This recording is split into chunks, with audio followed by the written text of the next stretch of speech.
Welcome to the Money Matters podcast, where we share information, tools, and techniques to have your money work for you.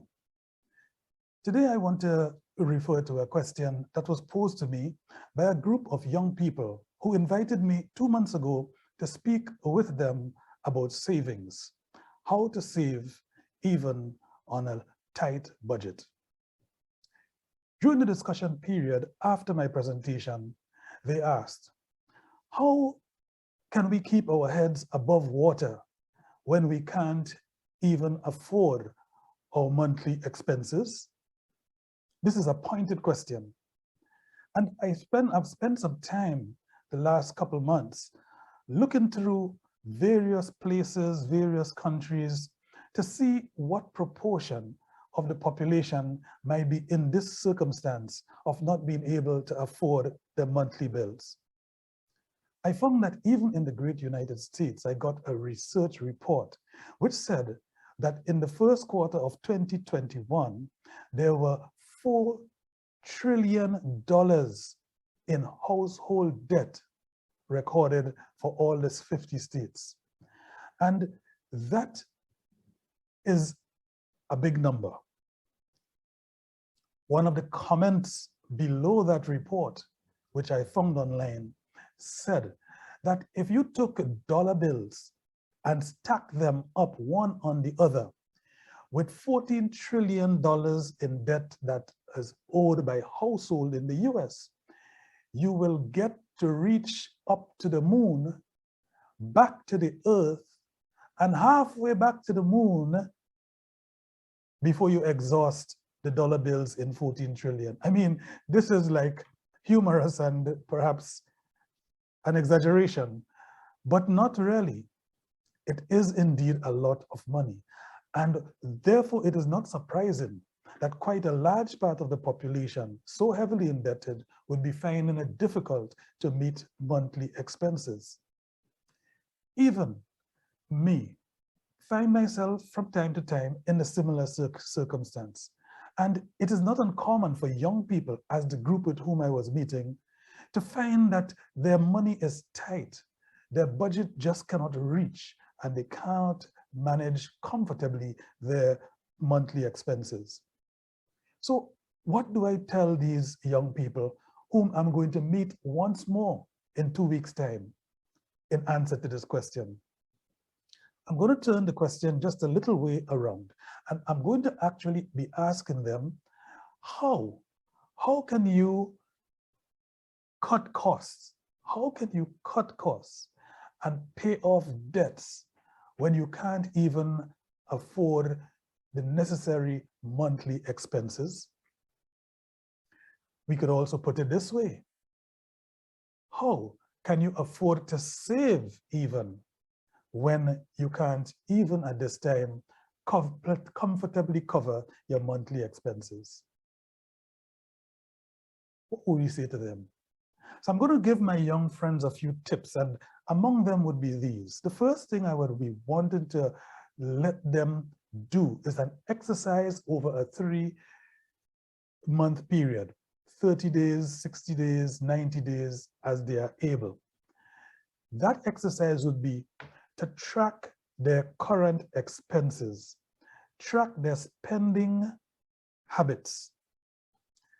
This means that they would write down what they are spending their money on each day or at the end of each week. Just write it down. What is happening with your money as you go through life during the month?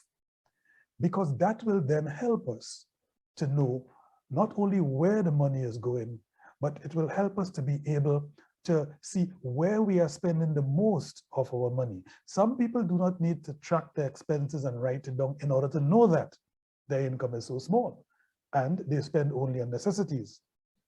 But my young friends, they earn some money, they have some income. So we'd ask them, because at that meeting, it was clear during the discussion that they do not really track their expenses. Oh, I know what I spend my money on, it's just that I can't cover my monthly bills.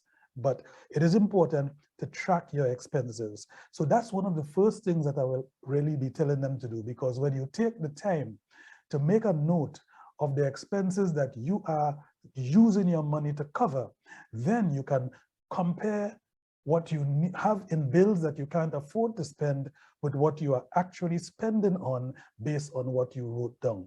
Do not stop yourself from spending as you usually do, but at the same time, make sure you write it down so it can help you to analyze how to get your head above water.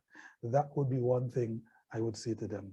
People who use to track their expenses, they tend to be more in charge of their money, and they tend to be less worried about their financial situation. And for my young people, just like for everyone else, today there are many tools, even on your phone, where you can track your expenses very, very easily and in a fun way, just like reading an email or just like sending a WhatsApp message. You can use your phone, or you can use your computer, your tablet, or you can continue to use the old-time way that I too like very much, which is just scribbling it down when you do it, or at the end of the day or at the end of the week, and then you can put it together later on as you may.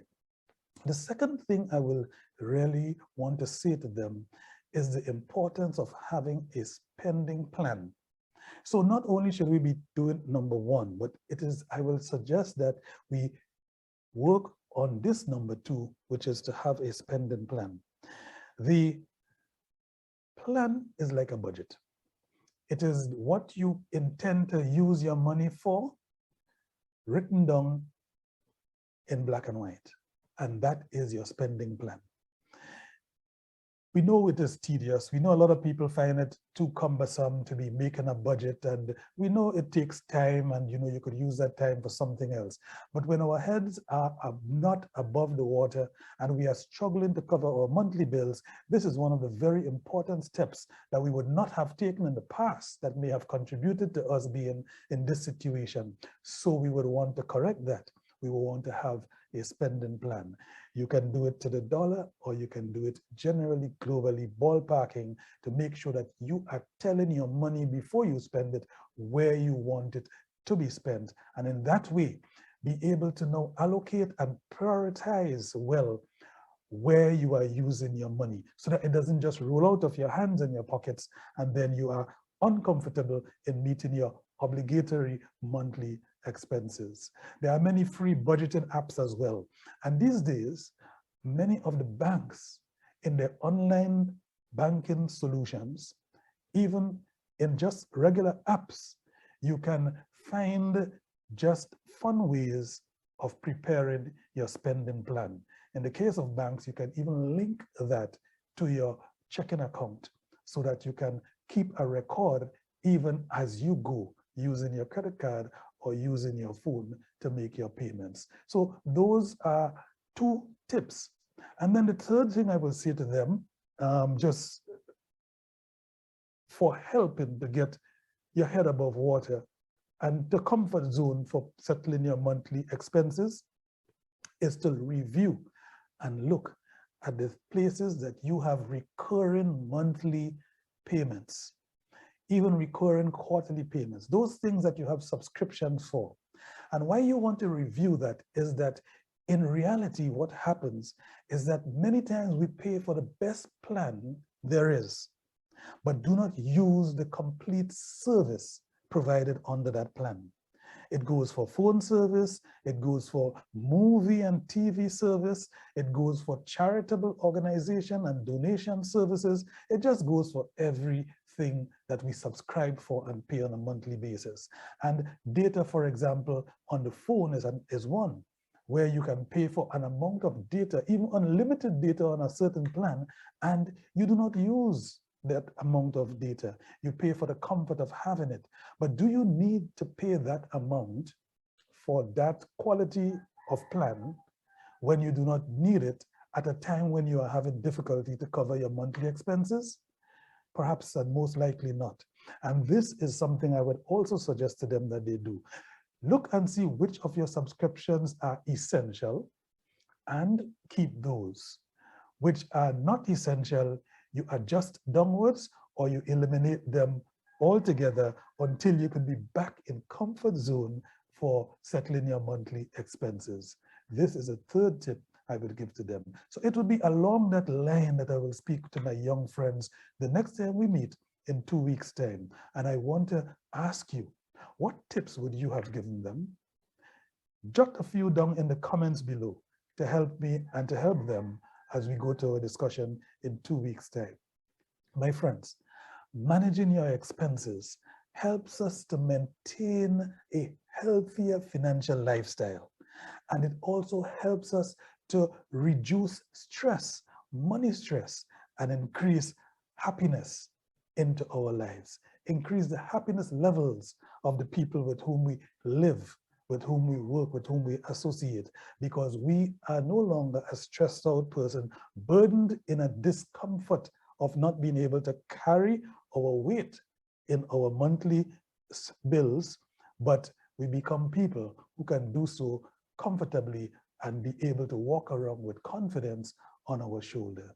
Thinking about today only is not sufficient as far as money is concerned. We need to think of tomorrow. And so these tips and those that you will suggest are what we need to give to our young people and help them to implement in order that they may be able to save for tomorrow. Money today saved is money available tomorrow for investment or for consumption.